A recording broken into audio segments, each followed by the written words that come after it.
Lisa, Yes, baby girl. when I grow up, I want to be a woman to society. And so shall you be. Hey, welcome back to A Menace to Society, y'all. This is Lisa Landry. I have the great privilege this morning of speaking with Elizabeth Honeyager. Welcome to the podcast, Elizabeth. Thank you. Thank you so much for joining. I know you are super busy because you are in the Navy. Yes, ma'am. And what made you choose that branch of the military? Oddly, it's a funny story. When I was in high school, I was taking my SATs, and they said, "Hey, are you interested in any of the other branches?" And I was like, "Oh, I've never heard anything about the Navy." So I checked Navy, and 2 weeks later, recruiters at my house, and I thought it was a good idea. Because they showed up first? Oh, yeah, they showed right up at my house in the middle of the country, and I thought, hey, this is going to get me out of the podunk town that I'm living in, so... Where were you living? What podunk town were you based I was at? living in a small town in Wisconsin, not somewhere I wanted to stay. I'm from a small town too originally. How big was your town? 565 people. I can see why you were ready to bounce. Yeah, I definitely wanted to experience life a little bit more than that. You've been in quite some time then, huh? Yes, ma'am. I'm about to hit 16 years in 2 weeks. Are you a 20-year person? Are you a 30-year person? What are your goals? I'm probably going to get to 20 and then kind of see where I'm at in life and kind of play it by ear at that point, but I really enjoy it. What is your rank, Elizabeth? Right now I'm an E8 in the Navy, so I'm a senior chief. And because so many of us are civilians, including myself, what the heck does that mean? So it's one of the senior enlisted ranks in the Navy. You can only go up to E9, and I'm now an E8. I could go to an officer program if I wanted to a little bit later. But it's just kind of like our seniority and our rank structure on the enlisted side. Okay, and what's the difference between enlisted and non-enlisted? Is that your puppy? That's my dog. He just wants to say hi. The difference between officer and enlisted is officers have to do a 4-year degree prior to their enlistment. So they're immediately at a senior level when they walk in. What do you do at work? So right now I work in the administrative department, and I help out with the movement of people within our command and kind of help out with their pay issues and transferring issues. Kind of a jack of all trades a little bit as well. Did your family support you deciding to enlist? Not initially. My mom and my stepdad absolutely did, but my real dad was a little hesitant. I think his version of the military was kind of what went down in the 90s, and he didn't really think that women had a place in the military. But once I graduated boot camp, he changed his mind, and he's been super supportive of the entire time. That's super cool. I'm glad he So came yeah, around. it's pretty great. So my mom joined right before she turned 40. She joined the Naval Reserves, and her mom gave her a rash of poop for it. So, it's just silly, but he's now like one of my biggest supporters, so I let it slide. That's good. What was your favorite part? I think my favorite part was probably Sundays getting mail. I think that's everyone's favorite part. Aw. So you get a chance to sit down and I got letters all the time because my family was so close. I'd get a letter. They sent it on a Tuesday, I'd get it Wednesday, which was kind of nice. So it's about 6 weeks of just suffering, right? And learning how to discipline yourself, or? Yeah, I think ours is 8 to 10, depending on what's going on. But we're really focusing on transitioning sailors from civilians to being in the Navy and being used to that lifestyle and being a sailor, really. Have you been deployed? You've been deployed, haven't you? A couple times. I was stationed overseas a lot, which was pretty nice. Been to Kuwait, which was interesting. So done some stuff, but mostly stuff that most everybody else in the Navy's done. So nothing super special. I commandeered a submarine, but nobody knows. Yeah. It's top secret. Yeah, right. Well, I guess if you're over in Kuwait, you're used to the heat from basic training. Yes, and I was stationed in Bahrain too, so Bahrain. which was really hot. It gets Really, really hot. triple digits, right? It's like Vegas or hotter. It's like 120 degrees. It's pretty rough. You get used to it though. Oddly, like everyone's like, "Oh, it's so bad." I'm like, "Yeah, but after 3 months there, you're used to the heat, and then it gets down to 70, and you're freezing cold wearing a winter jacket." Yeah, I'm the same way from living in the desert. Because your blood thins. Yeah. How do you get cool, though, over there in Bahrain? Do they have, like, cooling centers for people, or?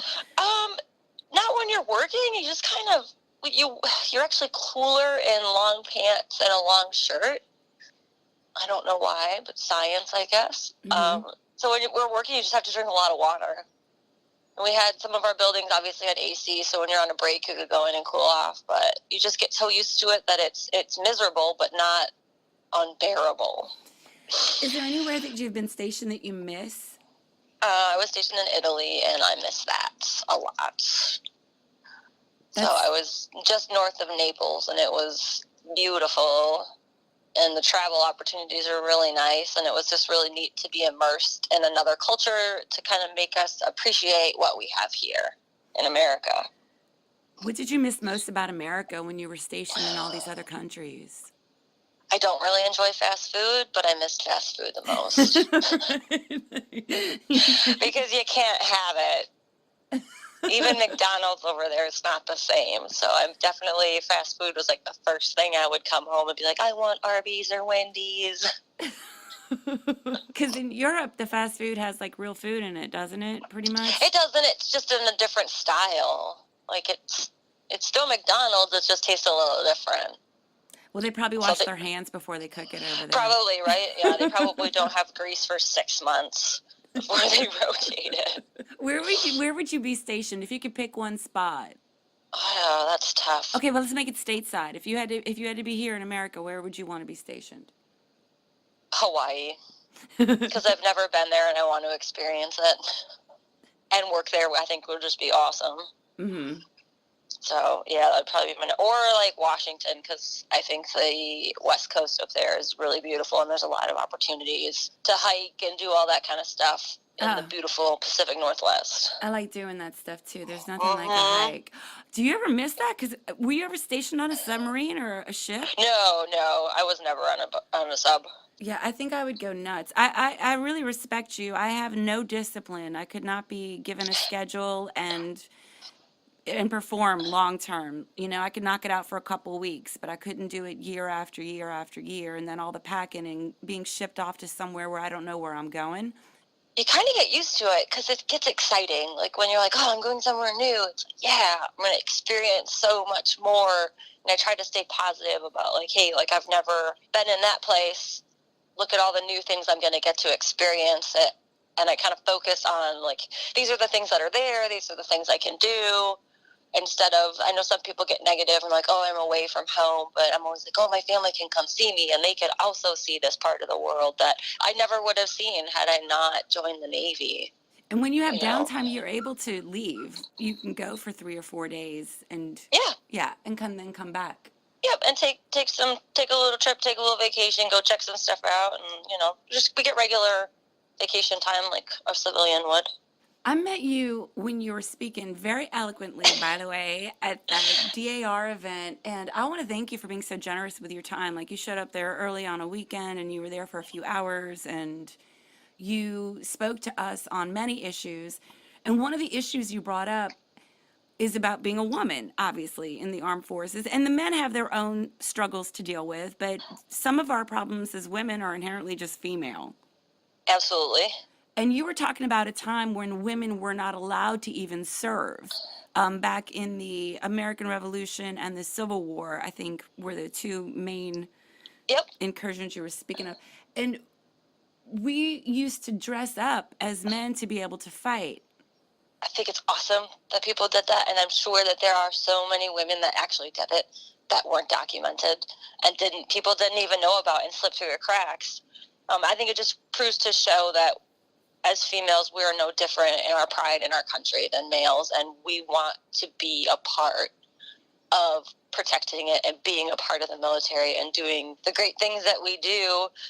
It speaks a lot for current women in the military, just to show like how far we've come in such a short period of time to be being able to do everything in any branch of service. There's no community that we can't be a part of. So I think those first women that hid their identity and lied about who they were, paved the way for us now to be able just to serve freely and have, no questions asked of us about that. So I'm super grateful for those women and all the struggles that they went to make my journey in the Navy that easy. What is the female to male ratio? Do you happen to know? Right now we're at about 14% of the Navy is female, which is pretty high. When I joined, it was at about 7. Oh, so 7, it's I believe it was doubled. like 7 to 8. So we're really making a push to have a larger percentage of women that are serving. Well, I know this isn't on you and it's not your call, but if they would get rid of those ugly white uniforms, you might have more women enlisting. Yeah. Those are not flattering at all. No, they're not. They're not flattering. What are some of the challenges that women are facing in the Navy? And that sounds so broad, but like, what are 3 big things, like you and your friends, when you're discussing, your girlfriends, what are problems that keep coming up? I think the biggest problem is it takes us a little bit longer to earn sometimes the respect of our sailors because we have a little bit longer to prove ourselves. Like, hey, I'm not lazy. I know what I'm talking about. The positive thing is we get paid the same. Like, I get paid the same as my peers. There's no pay gap. Really? Yeah. Sometimes there's the advancement gap. Like, if you don't have the opportunity to go to a specific community, that might hold you back a little bit, depending on what your job is. But another thing that we sometimes is our physical fitness standards are different for men and women. So that's, for me, sometimes can be frustrating. Like, my friends and I talk a lot about, like, hey, like, we should be equal on these things. We should be working towards that. But from when I've came in to now, it's completely different opportunities for me as a female.